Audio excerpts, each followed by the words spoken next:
What's going on, guys? It's Jake Camaro here with another episode of Initial Thoughts, and today we're going to be taking a look at the Battlefield 3 Armored Kill expansion pack. Now, this DLC was released on September 25th, 2012 for the Xbox 360 and PC players who do not have Battlefield 3 Premium, but I actually got it on September 11th, 2012 because I am a premium member on the Xbox 360. So that's why I'm posting this video with right after I posted the September 11, 2012 DLC stuff, and before I post my Borderlands 2 initial thoughts, which I will have within the next couple of days. So this expansion pack is the second Battlefield 3 expansion pack under Battlefield 3 Premium. It is actually the third in all if you count Back to Karkin, which was released in December of 2011. This DLC really focuses on large-scale vehicles and stuff, while Close Quarters, which was released back in June, was all about kind of infantry, close quarters type stuff. These maps are huge. Actually, one of the maps that are included in this DLC is actually the largest Battlefield 3 map ever, and actually the largest in the Battlefield 3 just series ever, because Battlefield 3 is, of course, the latest Battlefield game. So just going into some details about this DLC, there were 4 maps in this pack, just like Back to Karkin and Close Quarters. We have Elborz Mountain, Death Valley, Armored Shield, and Bandar Desert. Now, Elborz Mountain, as you could have guessed, is in the mountains, and it's actually the first snow map for Battlefield 3, which is pretty cool. There were some snow maps in Battlefield Bad Company 2, which I really enjoyed, but this is the first time you're getting like a snow map for it, and I actually think there's some pretty funny stuff about it that I'll talk about a little bit later in this video. Death Valley is also a little different and adds some new stuff to the Battlefield 3 universe. It's actually the first night map in Battlefield 3, which it isn't actually the first night map, but it's one of the first kind of large-scale night maps, and I would consider it one of the first night maps.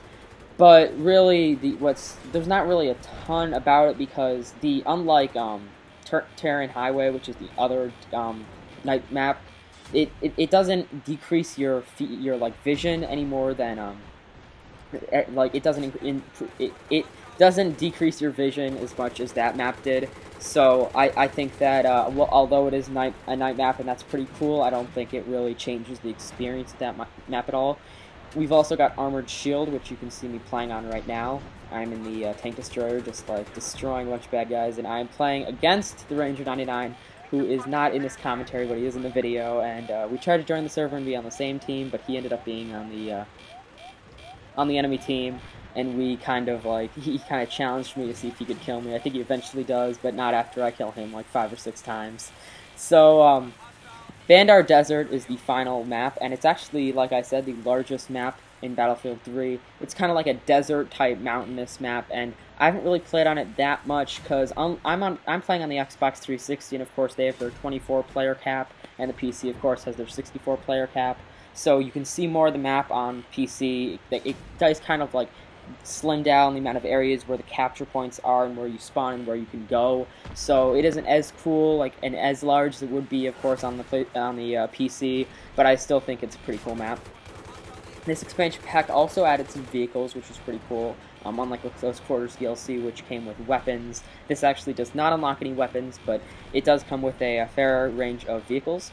You've got the tank destroyer, which I'm in right now, which is kind of like, think of it like an LEV with a tank gun, with an MBT, like kind of gun on it. So you've got like that kind of power, but then you can also go really fast. It's easier to take out, and it's actually really effective against tanks because you can just run around them, and if they're trying to kill you, just get out of there. But I really like this vehicle. The mobile artillery, which basically is like a 1-seater, but it's kind of a 2-seater. Like there's 2 seats, but only 1 person can be in it. You can drive. It's basically, think of it like a semi-truck type thing with like this big artillery on the back of it, that when you're driving it, it's folded down, and then when you press A and go into the gunner position, of course, and somebody can't be driving while somebody's in the gunning position. But it's kind of like a mortar, and then you can get some like other attachments for it, like be able to shoot down air vehicles with like an AA missile launcher and stuff, and I really like that. It's pretty slow. You can't really kill anyone at close range, so it's actually pretty funny to actually kind of like follow people around when you're playing as like the engineer or something, and then like surprise them and they get freaked out, and of course they just try to drive away. It's actually it's pretty fast. It's a slow vehicle compared to other vehicles in Battlefield 3, but you'd actually be surprised. It can outrun like an engineer and stuff, so it's pretty cool to fool around with if somebody's in like the enemy team, or if somebody's in if there's a guy on your own team that's in it. It's kind of cool to like troll them and stuff. I'm not a troll though, so I don't really do it that often. Next, we have the ATV, which I could definitely see being a fan favorite. It was in Battlefield Bad Company 2, and this is the first time we're seeing it in Battlefield 3. No word if it'll be in like the other expansion packs or not, probably not. But it's really cool, really fast. It's a two-seater, so the one person can drive it, the other person can be on the back of it. But the person on the back of it is limited to about a 180-degree field of view, so you can turn all the way to the left or all the way to the right, but you can't actually see like in front where you're driving. So if somebody's shooting you on it, it's pretty hard to get a kill. I've gotten some, but it's definitely a lot easier to just get out and run around and kill them and stuff. The next thing is was pretty hyped for this DLC, and that is the AC-130. Now the AC-130, you'll see it a little bit in this gameplay. I never actually am able to get in it because, as you could probably expect, lots of people are just waiting at the spawn menu and then jumping in it as soon as possible, and I didn't think you guys would want to see a gameplay of me sitting in the menu for 5 minutes just to get in an AC-130 gunship for about 30 seconds. But the gunship kind of circles around the map, and it's only it's a two-seater where there's two gunners, one which kind of has like, it's like an AC-130 gun, it's just like shoots pretty slowly and does a ton of damage. Then the other one is actually like similar to the gun on the attack helicopter, where like if you're gunning on that, it's pretty much exactly like that, and then both positions have access to an AA gun, and but it's not very effective because it is very easy to shoot these AC-130s down, and that's kind of the next topic I'm going to be getting into. It's extremely easy, although they're completely devastating against like ground vehicles and infantry. A normal jet, just like a less than average jet pilot who knows the controls and can shoot, could probably take that thing out with no problem whatsoever. DICE has been trying to kind of patch it within the last couple of weeks to make it a little bit more effective and balance it, but I think it's still incredibly easy to shoot it down. It's basically just this tinfoil thing flying around on the same path, going like 5 miles an hour, and it's just really simple to shoot it down. You do have access to flares. Each side has access to flares, but actually it's weird because the people who have been getting into the gunship with, they don't actually sometimes know they have flares. So you just press the bumper just like in a helicopter or a jet, and it has this cool effect, like it kind of like in real life where there's not just a couple flares, it's like huge rain down of flares. But it's not that easy to, if you use it, yeah, you'll fend off some some missiles, like heat-seeking missiles, and of course AA missiles, but really they'll just come around and hit you with their minigun or reload and shoot again. So really, although you have those things, Ryan tries to put some C4 or mines or something on his ATV and tries to kill me, but I see him at the last second. But it's incredibly easy to shoot it down. It does not actually have regenerating health. So, for example, if you're in like a helicopter or a jet, if it's like above, I think like 50 or 30%, the health will actually regenerate. But then, of course, if it's disabled, it'll slowly go down to 0. The vehicle will be really slow, and you're pretty much screwed unless you have the extinguishers, or you can quickly land and get out and do some repairing. But you can't do that in the AC-130. So basically, if you get a hit, if somebody gets a hit on you, that hit will stay there forever. So your health will drop down to 70%. It'll be 70% until you die and it respawns. So that definitely makes it a lot easier to shoot it down, because even if you kill the jet, they'll just come back in the next in a couple minutes later and just shoot you down again. I think overall the AC-130 is a cool idea. It's a little annoying when you're on the ground just to get insta-killed, but of course that's what the AC-130 is, and it's incredibly easy to get kills with it in the jet. Sometimes it can be a complete joy being in the AC-130, just fending off enemies and stuff, but other times you're just sitting up there with no one to shoot on the ground and suddenly just get like missiled out of nowhere and die. You can bail out of it, which is pretty cool. Sometimes you do land outside of the map, so you have to be careful when you deploy that parachute, because if you deploy too early, most of the time the AC-130 is actually like flying around outside of the map, and you'll die like just being away from the action before you actually get to the ground, so you have to be a little bit careful there. Also, on the main menu, you can choose to drop down from the AC-130 even if you're not in it, which can be a little annoying in Rush, where like well, we're not playing Rush right now, but when you're in Rush, the AC-130 is like over the defending team's MCOMs, and you can immediately jump down from that AC-130 and go and start arming the MCOMs. Since then, of course, they've tried to balance it, like I said, make it a little bit better, but I still think it's a little overpowered. The way you kind of spawn is, think of it exactly like if you're in a if you're spawning from a radar beacon with the Recon class. You kind of just skydive out of it. You can choose to deploy your parachute, but you're not in the AC-130 for any period of time. It's not like in the Medal of Honor Warfighter beta where you get in that chopper and I make a complete idiot move right here. I get out of my tank destroyer and have to run away. But it was not. Never get out of a vehicle if you think you're gonna die. Just go until the end, because you can just get out at the last second and then it'll kill you. Like I actually got killed from the gunship there, but I still think I think that the AC-130, to recap about the AC-130, it's cool. It's not what you probably thought it was going to be like. It's not just a complete beast, but it's not terrible.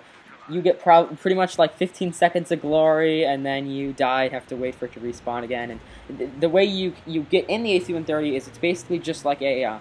it's not like Battlefield 1943, which people might have thought it would be like, where you like go to a little outpost in the map, and you're invincible while you're in that kind of box. The bombers bomb down on the island, and then you get out and just are on your way. You actually capture a capture point that has a little gunship icon on it. Usually it's in the middle of the map, so it's kind of balanced for each team to be able to get to it at the same time. You capture that, the gunship spawns, and then you can spawn into it on the main menu. You can't actually spawn onto it from that base. So unfortunately, for people who capture that command point and like work hard to help their team out, they might never actually be able to get in the gunship. And then if you capture the point while somebody is in the enemy gunship, like the enemy gunship is flying around, you have to wait for that gunship to die, and then you go back and get to it on the main menu.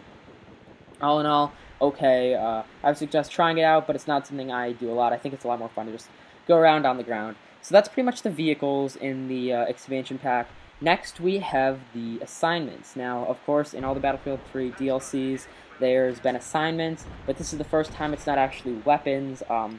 There's no weapons in this DLC whatsoever, which I'm a little disappointed in. I'll talk about that a little bit later. But here's the assignments.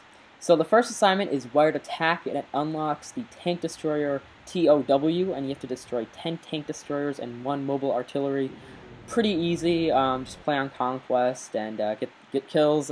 The mobile artillery can be a little hard sometimes, because most of the time the enemy, as soon as they see you, jumps out and tries to kill you. It's just like an infantry. Usually, I think I got the kill on like the AC-130 and stuff. That's pretty easy to do that type thing. Explosive Danger. Unlock the HE ammo for tank destroyers. Get 15 kills with the tank destroyer. Also really easy. Just go around, get the kills against MBTs, infantry, stuff like that.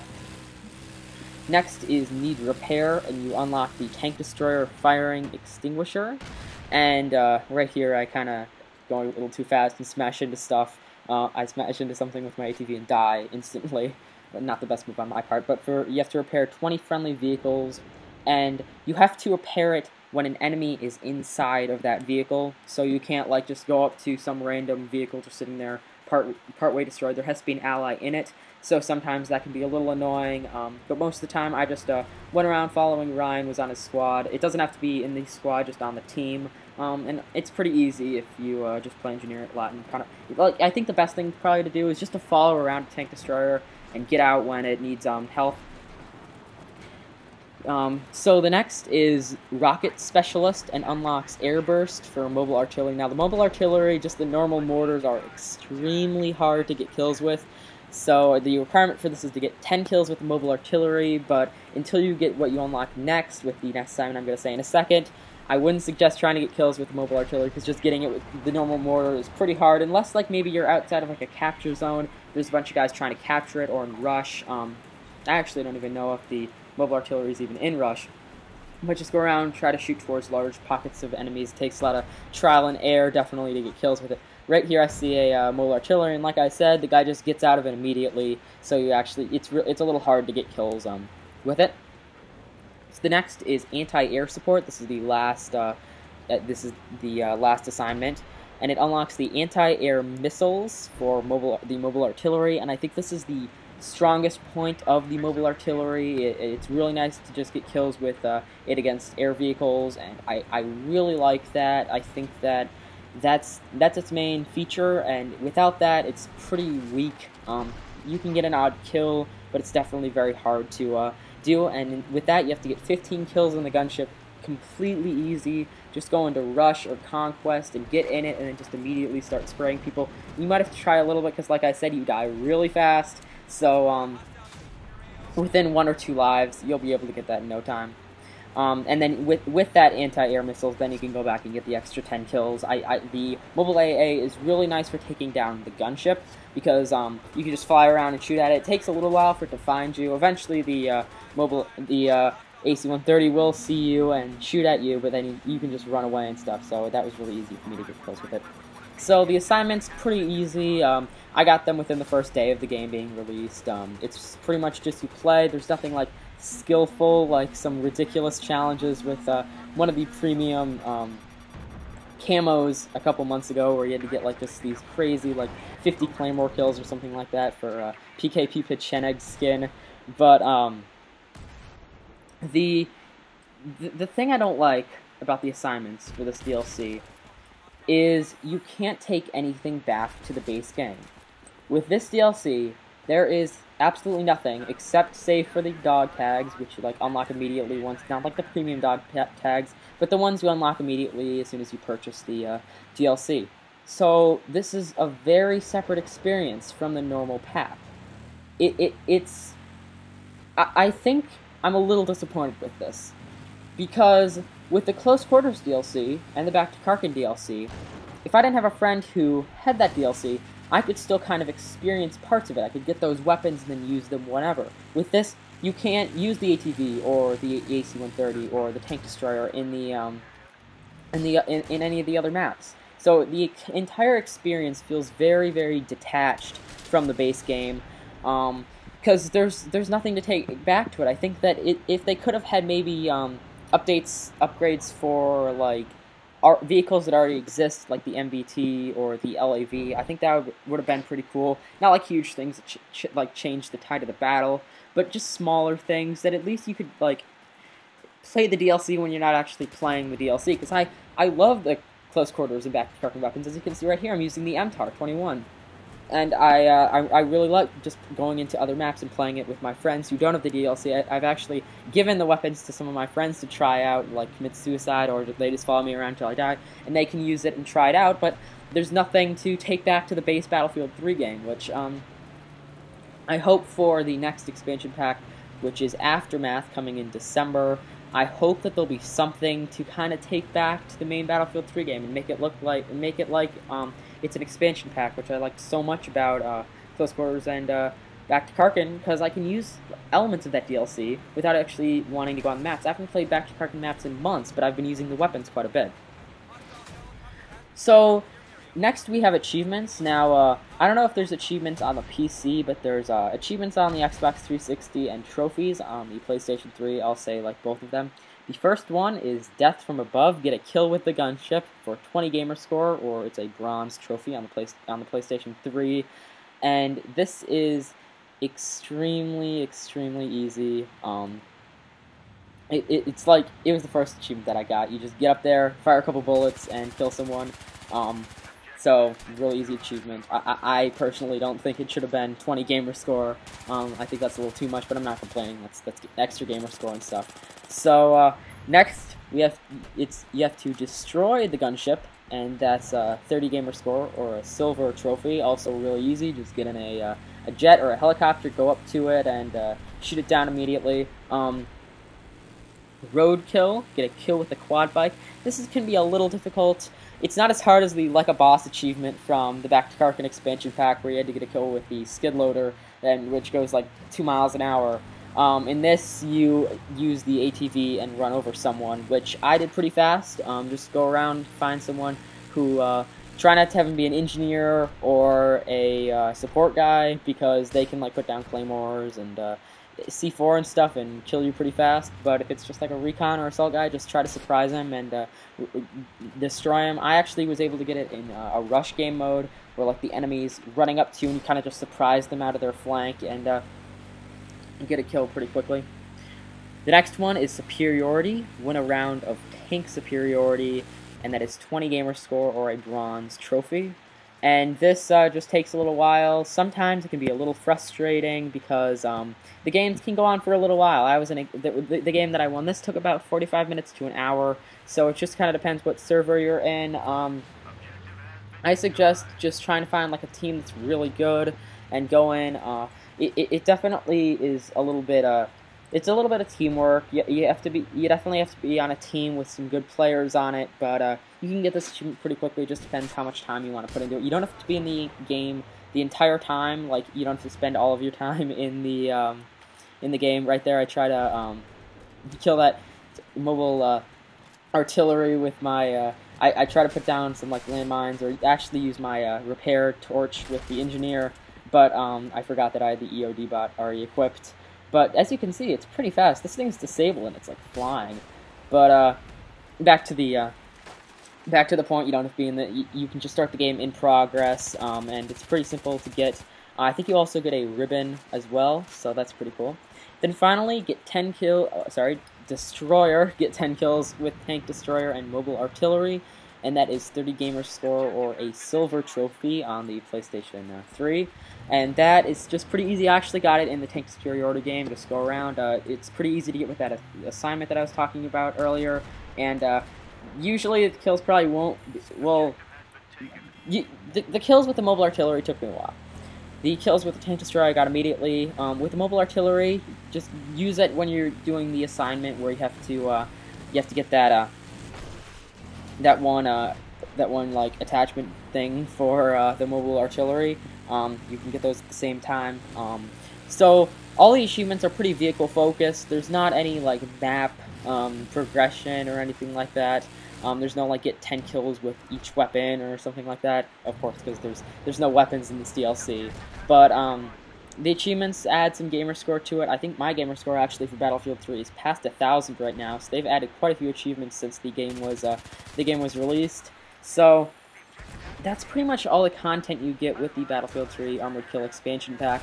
You do get, like I said, a little bit before the dog tags, but I actually just use my premium dog tags, so they're I don't really use it at all, actually. But one other thing before I kind of get into my closing topic and stuff with this DLC is the ATV. Now, the ATV has a camo, which this is kind of just nitpicking for me, but the ATV has this like desert camo. It reflects across all maps, but I just can't get over the fact that there's a desert camo for an ATV on Elborz Mountain, which is a snow map. Like, what's the point of having a desert camo for an ATV in a snow environment? You're gonna stick out like a sore thumb. It would be easier to just like have a black or white or something, or just a normal gray ATV with no camo on it. So I think that DICE just did that so they could use the same vehicle model across all game modes. But I kind of wish that they could have at least rendered some different camo for the ATV in the snow maps or something. So, like a green camo or just white or black. I just think it looks a little weird. So finally, I'm just going to be going for the next couple of minutes, the final few minutes of the video. I'm just going to be talking about should you get this expansion pack. Now, like I said, this is the second expansion pack for Battlefield 3 Premium, which was released back in June for $50 or 4,000 Microsoft points, and of course just base, just not buying it with Premium. This DLC is $14.99 or 1,200 Microsoft points. So it kind of just comes up to your discretion. If you already purchased Premium, go out and download it. I think you just got it as like a title update or something like that. The title updates for Battlefield 2 are just ridiculously large. They're like a couple of gigabytes. I don't really like that. But for people who got Premium, they can just go out there and pick it up. For people who don't have Premium. Now, for consoles versus PC. PC players, who are into Battlefield 3, and unless you're some Battlefield 3 player who loves the close quarters and hates vehicles, this is the expansion pack for you. I've seen gameplay on the PC, just epic battles. It's so much more livelier than the console version where you barely see anyone, but it's really, really fun. That 64 player cap is nice, and it really adds some progression to this game. Battlefield 3 is almost pretty much within the next week or so. It is, from the time that this was recorded, it's a year old, and I think it's still going pretty strong. We got 2 more expansion packs out of it, and of course, we've got Medal of Honor Warfighter coming out within the next couple of weeks, and we got Battlefield 4 coming, I think, next fall, so that's something to look forward to. So there's still a lot of life left out of this game, so if you're a PC player who wants something new to get back into the Battlefield, I think it's a great expansion pack. For consoles, you have to kind of think about it. It's not as lively, it's a little bit more boring than on the PC. I think that if you like Battlefield 3, it's great, but if you expect epic warfare and stuff, I would not. This might not be the DLC you're looking for. Progression aspects, it adds something new, some new achievements and stuff, but of course there's nothing to bring back to the normal game. All in all, it's a very solid expansion pack that I will be playing, and I have been playing for quite a while, especially with that. There's more DLC coming out soon, so if you don't like this DLC, of course you can just skip it and go to the next one, but of course if you're a premium, you already have them all, so I think that solid DLC. I think for the price, you get 4 maps, some vehicle attachments, new vehicles, and achievements. So I think it's a pretty good expansion. So that pretty much concludes my video. I hope you enjoyed it. This was pretty long, at about 26 minutes. But if you enjoyed the video, thumbs up, subscribe, comment, and I'll see you guys later. One more thing. Sorry I cut the video earlier. The gameplay would have been like an hour and a half. But I'll see you later. Peace out.